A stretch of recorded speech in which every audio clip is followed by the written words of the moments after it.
presude, predlažem da sada odmah direktno odemo na zagrebački trg Bana Josipa Jelačića, gdje bi nas trebao čekati kolega Darko Šokota, kojeg pitam kakva je atmosfera na trgu, koliko se ljudi okupilo na javnom gledanju izricanja haških presuda hrvatskim generalima.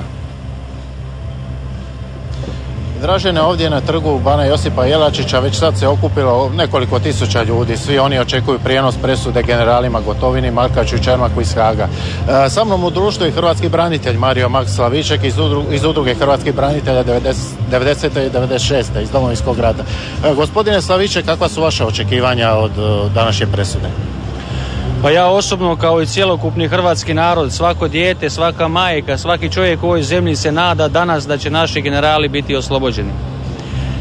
Mi se to nadamo i čekamo 12 sati da sudac izrekne takvu presudu i da možemo svi zajedno odahnuti.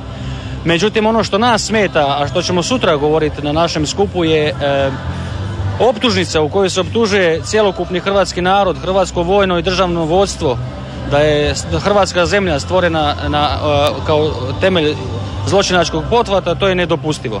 Iz tog razloga mi prozivamo i dalje, i ne samo zbog toga, nego i zbog situacije unutar naše zemlje, zbog bijede u kojoj su nas doveli sve političke dužnosnike nakon predsjednika Tuđmana smrti.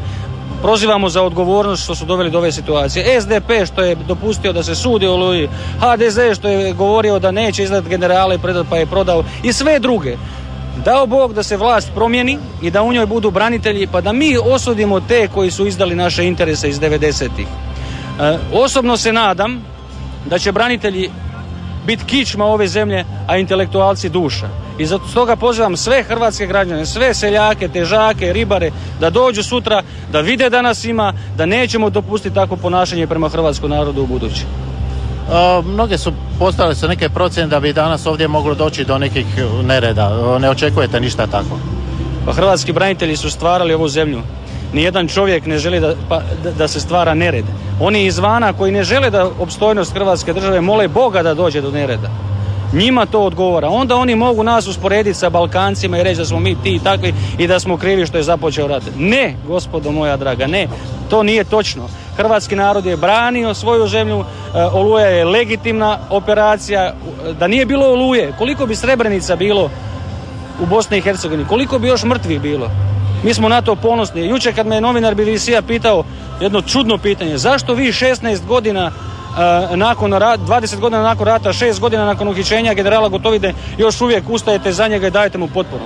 Zbog odanosti, ako vi ne znate što je to. Oni nas nisu ostavili kad smo vojevali, nećemo mi njih ostaviti sada. Hvala vam puno. Eto, Dražene, za sada toliko s trga Bana Josipa Jelačića. Ovdje će se gledati prijenos iz Haaga. Još ćemo se javiti nakon objavljivanja same presude.